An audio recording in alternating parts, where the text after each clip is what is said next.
एक सरकारी स्कूल की बदहाली का जायजा लेने पहुंची एक टीम, ग्रामीणों का विरोध, फिर धक्का मुक्की, लाठी डंडे और पथराव के आरोप। राजस्थान की राजधानी जयपुर से सामने आया ये मामला इसीलिए चर्चा में है क्योंकि विवाद सिर्फ एक गांव या स्कूल तक सीमित नहीं है। मामला अब सरकारी स्कूलों की हालत, स्कूलों में बाहरी लोगों के प्रवेश और राजनीति, इन तीनों से जुड़ा हुआ है। तो आखिर रामपुरा कंवरपुरा गांव में हुआ क्या था? आइए इस पूरे मामले को समझते हैं। जयपुर एयरपोर्ट से करीब 15 किलोमीटर और हवा महल से करीब 25 किलोमीटर दूर है रामपुरा कंवरपुरा गांव। यहीं पर एक सरकारी स्कूल है जिसका निरीक्षण करने कॉकरोच जनता पार्टी यानी सीजेपी की एक टीम पहुंची थी। सीजेपी का दावा है कि उसकी टीम पहले भी करीब 1 साल पहले इस स्कूल में पहुंची थी। उस वक्त टीम ने स्कूल की हालत पर सवाल खड़े किए थे और आरोप लगाया था कि बच्चों को ठीक जगह पढ़ाई की सुविधा नहीं मिल रही है। इसी स्कूल की स्थिति देखने के लिए सीजेपी की टीम दोबारा से उसी गांव पहुंची, लेकिन इस बार टीम के पहुंचते ही मामला पूरी तरह से बिगड़ गया। सीजेपी की तरफ से आरोप लगाया गया कि मौके पर पहले से मौजूद बीजेपी और आरएसएस से जुड़े लोगों ने उनके कार्यकर्ताओं के साथ धक्का मुक्की की, लाठी डंडों से मारपीट की और पथराव भी किया। सीजेपी की सदस्य संजू ने दावा किया कि उनके साथ भी मारपीट हुई और उनके हाथ में चोट भी आई। पार्टी के राष्ट्रीय प्रवक्ता आशुतोष रांका ने तो इसे पहले से की गई प्लानिंग वाला हमला बताया। उनका आरोप है कि पुलिस मौके पर मौजूद थी लेकिन सब कुछ देखती रही। पूरे मामले के बाद सीजेपी अध्यक्ष अभिजीत दीपके का भी रिएक्शन सामने आया है। दीपके ने क्या बताया, सुनिए। आज आशुतोष पर जो हमला हुआ है वो दिखाता है इन भाजपा वालों का डर। इनको डर है कि कहीं सीजेपी वाले सच में स्कूल ना ठीक कर दे और सीजेपी वालों की वजह से स्कूल ना ठीक हो जाए। सारे लोग पढ़ लिख जाएंगे तो भाजपा वालों को वोट कौन देगा, क्योंकि इनकी पार्टी में सारे गुंडे भरे पड़े हुए। आज देखा हमने किस तरीके से जब एक भैंस के तबेले में सरकारी स्कूल चल रही थी तब आशुतोष वहाँ जाने वाला था और इसका खुलासा करने वाला था कि कैसे गरीबों को, बच्चों को भैंस के तबेले में बिठाया गया था। और उसी के चलते ये लोग कहीं ना कहीं डर गए और इन लोगों ने, इन गुंडों ने, बीजेपी के गुंडों ने आशुतोष और उनकी पूरी टीम पर हमला किया, उन पर पत्थरबाजी की। एक वॉलंटियर का हाथ भी टूटा है, आशुतोष को खुद काफ़ी ज़्यादा पीटा है और अभी हमारे वॉलंटियर्स हॉस्पिटल में इन्होंने गाड़ियाँ तक तोड़ी है। इतने बेशर्म लोग हैं कि इनको जब बच्चों के लिए स्कूल में पानी की फैसिलिटी नहीं होती है, बाथरूम्स की फैसिलिटी नहीं होती है, तब इनको कोई तकलीफ नहीं होती है।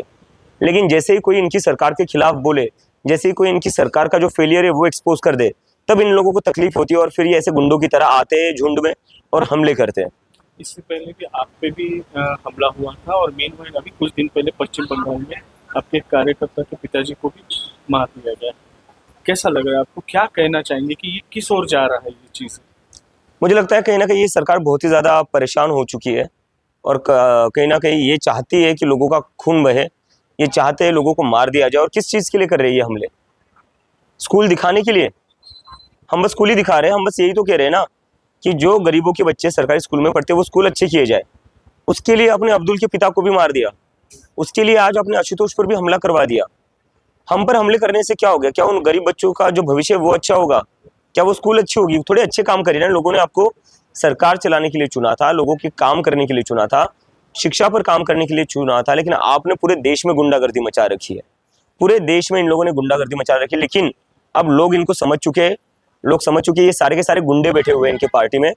और देखिए आप अगले कुछ सालों में इनकी गुंडागर्दी खत्म कर देंगे और इनको भी खत्म कर देंगे पूरे देश से। अगले आने वाले चुनावों में आप देखोगे इन लोगों का सफाया कर देंगे सारे लोग इलेक्शन में। ये जो अभी आपकी भूमिका क्या रहेगी? जिस तरीके से हमला हुआ, हमले बढ़ते जा रहे हैं, अब आप किस तरीके से देख रहे हैं कि राजस्थान में जो हुआ है, आपकी भूमिका क्या रहेगी अब इसके ऊपर? देखिए हम हमारे काम पर फोकस करेंगे। अगर इन्हें लग रहा है कि ये हमारे ऊपर हमले करके हमें डरा देंगे, धमका देंगे, हम पीछे हट जाएंगे, तो ऐसा कुछ होने नहीं वाला है। आशुतोष कल फिर से स्कूल चला जाएगा स्कूल देखने, मैं स्कूल चला जाऊँगा स्कूल देखने, और राजस्थान भी जाऊँगा। अब तो राजस्थान में बिल्कुल जाऊँगा।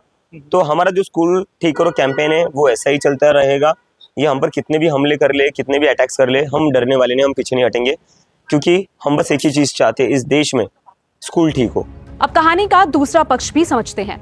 गांव के लोगों ने सीजेपी के इस आरोप को पूरी तरह से खारिज किया है। मीडिया रिपोर्ट्स के मुताबिक ग्रामीणों का कहना है कि गांव वालों ने किसी के भी साथ मारपीट नहीं की। उनका दावा है कि सीजेपी की टीम करीब 200 से 250 लोगों के साथ गांव में पहुंची थी। ग्रामीणों ने इसका विरोध भी किया। उन्होंने उल्टा आरोप लगाया कि सीजेपी के जो कार्यकर्ता हैं उन्होंने अपनी गाड़ी खुद ही तोड़ डाली, क्योंकि ये हमारी इसकी स्कूल है ना, इसके तोड़ने की कोशिश चल रही है। जबकि हम कभी वोट वगैरह कुछ डालें तो हम कहाँ जाएं? और छोटे बच्चे हैं, हमारी तो नहीं पढ़ते, पर हैं हमारे मोहल्ले के, तो वो बच्चे करीबन 20-25 बच्चे आते हैं यहाँ पे, तो वो कहाँ पढ़ने जाएं, और ना इसकी मरम्मत हो रही है।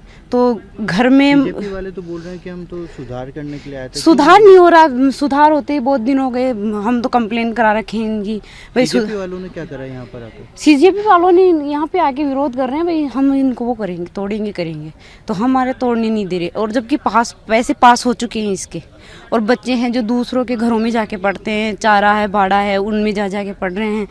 तो गांव वाले क्यों विरोध कर रहे हैं? गांव वाले इसी में विरोध कर रहे हैं भाई, कहना कि हमारे बच्चे यहाँ पढ़ते हैं और हम इसको हम इसको तोड़ने नहीं दे सकते। उनके साथ मारपीट हुई? मारपीट क्या है, वो 2 लेडीजें और ये आई थी, तो अब उसके विरोध में हो गई, थोड़ी कहासुनी हो गई, और तो कुछ नहीं, इसलिए गाड़ी के वगैरह ऐसे हो गए, और कुछ नहीं है। ऐसी कोई ताना खींची है वो कुछ नहीं है। गांव वालों ने आने से मना करा था उनको कि हाँ मना करा था ना, पर वो मान ही नहीं रहे। पहले भी आए थे, आज सुबह जल्दी आके इसकी विरोध करने लगे, इसको इनकी तोड़ने की। तो गांव वालों ने इकट्ठा होकर साहब ने सहमति दिखाई और उनको वापस भेज दिया, पर वो मान नहीं रहे हैं। ऐसे बोल रहे हैं नहीं हम नहीं मानेंगे, वैसे तोड़ने की इनकी वो कर रहे हैं, कोशिशें कर रहे हैं, तो इसीलिए गाँव वालों ने विरोध कर रहा है। ठीक है। यानी एक ही घटना को लेकर दोनों पक्षों की कहानी बिल्कुल अलग है। एक तरफ तो सीजेपी कह रही है हमला हुआ, दूसरी तरफ ग्रामीणों का कहना है कि हमने सिर्फ विरोध किया। लेकिन सवाल ये है कि आखिर ग्रामीणों को सीजेपी की टीम से इतनी नाराजगी थी क्यों? इसका संबंध सीधे इसी सरकारी स्कूल से बताया जा रहा है। ग्रामीणों का कहना है कि स्कूल की मरम्मत के लिए करीब 12 लाख रुपए पहले से ही मंजूर हो चुके हैं। ऐसे में उन्हें डर है कि स्कूल की इमारत को लेकर कोई दूसरा फैसला न हो जाए। एक ग्रामीण ने कहा कि स्कूल में करीब 20 से 25 बच्चे पढ़ते हैं। अगर स्कूल की इमारत टूटती है तो उन बच्चों की पढ़ाई पर इसका सीधा असर होगा। उनका कहना है कि स्कूल को तोड़ने की बजाय उसकी मरम्मत की जानी चाहिए। यानी ग्रामीणों के मुताबिक उनका विरोध स्कूल को बचाने और बच्चों की पढ़ाई को जारी रखने को लेकर था। वहीं सीजेपी की बात करें तो उनका कहना है कि उनका मकसद स्कूल की स्थिति की जांच करना और सरकारी स्कूलों की बदहाली का मुद्दा उठाना था। अब इस पूरे विवाद में एक और बड़ा मामला जुड़ गया है, सरकारी स्कूलों में बाहरी लोगों के प्रवेश का। सीजेपी के राष्ट्रीय प्रवक्ता आशुतोष रांका ने आरोप लगाया कि स्कूलों में मीडिया और आम लोगों के प्रवेश पर रोक लगाने संबंधी आदेश भी इसी तरह के सवाल खड़े करते हैं। उन्होंने सरकार से इस तरह के आदेश वापस लेने और घटना में शामिल लोगों को 48 घंटे के भीतर गिरफ्तार किए जाने की मांग की है। वहीं इस मामले पर कांग्रेस नेता सचिन पायलट ने भी सरकार पर सीधा निशाना साधा। पायलट ने आरोप लगाया कि सरकारी स्कूलों की बदहाली और बुनियादी सुविधाओं की कमी पर सवाल उठाने वाले लोगों की आवाज को दबाने की कोशिश हो रही है। उनका कहना यह भी है कि सरकार को स्कूलों की हालत सुधारने पर ध्यान देना चाहिए, न कि सवाल उठाने वालों पर रोक लगाने पर। भारतीय आदिवासी पार्टी के विधायक थावरचंद ने भी घटना की निंदा की और सरकार पर स्कूलों की बदहाली छिपाने का आरोप लगाया। लेकिन कांग्रेस नेता मदन प्रजापत का रुख इससे बिल्कुल अलग है। उन्होंने तो सीजेपी के अस्तित्व और भूमिका पर ही सवाल खड़े कर दिए। उनका कहना है कि सीजेपी आखिर राजनीतिक दल है, एनजीओ है या फिर कोई ट्रस्ट। उन्होंने आरोप लगाया कि संगठन राजस्थान में अराजकता का माहौल बनाने की कोशिश कर रहा है और सरकारी स्कूलों की समस्या को लेकर किया जा रहा उसका अभियान एक राजनीतिक स्टंट है। तो कुल मिलाकर इस पूरे मामले में 3 बड़े सवाल खड़े होते हैं। पहला, क्या सरकारी स्कूल की स्थिति देखने पहुंची सीजेपी की टीम के साथ सच में मारपीट और पथराव हुआ? दूसरा, क्या ग्रामीणों ने सिर्फ घटना का विरोध किया या फिर मामला हिंसा तक पहुंचा? और तीसरा, क्या सरकारी स्कूलों में बाहरी लोगों और मीडिया के प्रवेश पर लगी पाबंदी स्कूलों की वास्तविक स्थिति सामने आने से रोकती है? इन सवालों के जवाब जांच के बाद ही पूरी तरह साफ हो पाएंगे। फिलहाल इतना जरूर है कि एक सरकारी स्कूल के निरीक्षण से शुरू हुआ ये विवाद अब राजस्थान की सियासत में एक बड़ा मुद्दा बन गया है। एक तरफ सीजेपी से स्कूलों की बदहाली और सच सामने लाने की लड़ाई बता रही है, तो दूसरी तरफ ग्रामीण इसे गांव के बाहरी लोगों के दखल का विरोध बता रहे हैं। और राजनीति के मैदान में बीजेपी, कांग्रेस और सीजेपी तीनों अपने अपने सवालों के साथ आमने सामने हैं। यानी मामला सिर्फ एक स्कूल का नहीं रहा।